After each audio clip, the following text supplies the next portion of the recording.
अस्सलामुअलैकुम नाज़रीन। ड्रामा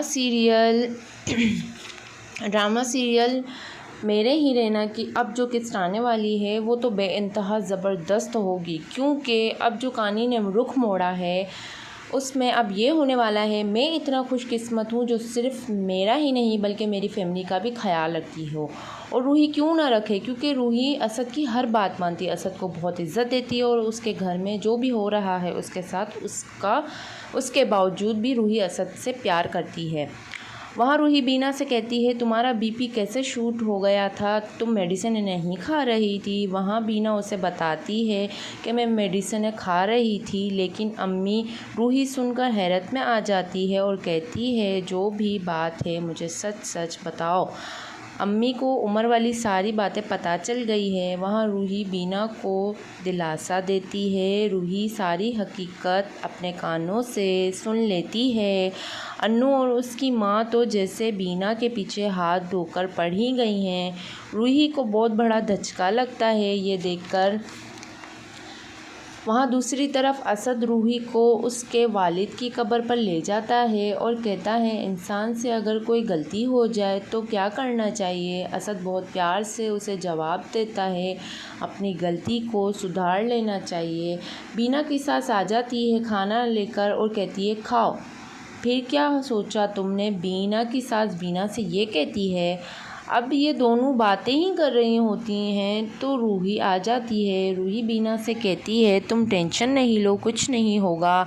अब कहानी में व्यूअर्स ये देखा जाता है कि अन्नू का शोर अन्नू से कहता है कि जाओ, मैं क्या कर सकता हूँ, मेरे पास कुछ नहीं है। वो ऐसा अपनी बातों में अन्नू को फंसाता है कि अन्नू उसकी बातों में आकर मजबूर होकर अपनी अम्मी से कहती है कि अम्मी मुझे आप अपने ज़ेवर सेल आउट कर दें तो मैं अपना फ़्लैट ख़रीद सकूँ।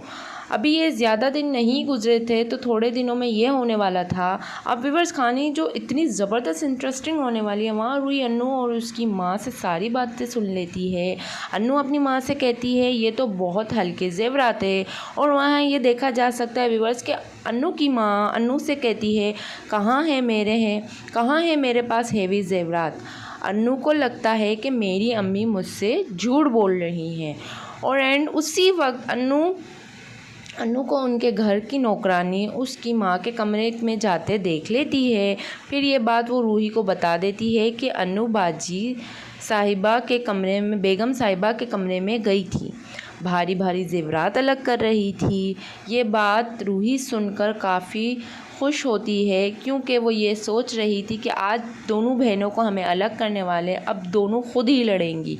वहाँ अन्नू की माँ आ जाती हैं। अन्नू को ये सब देख लेती है। अन्नू का गुस्सा तो जैसे आसमान की बुलंदियों को छू रहा था।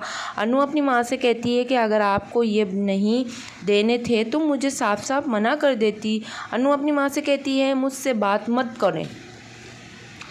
फिर रूही ये सब देख लेती है, कहती है इनका खेल अब इन्हीं पर उलटने का वक्त आ गया है। तो व्यूअर्स आप लोगों को मेरी ये कहानी और वीडियो कैसी लगी मुझे ज़रूर कमेंट बॉक्स में बताइएगा। और मेरे चैनल्स को सब्सक्राइब करें, लाइक करें, शेयर करें। Thank you.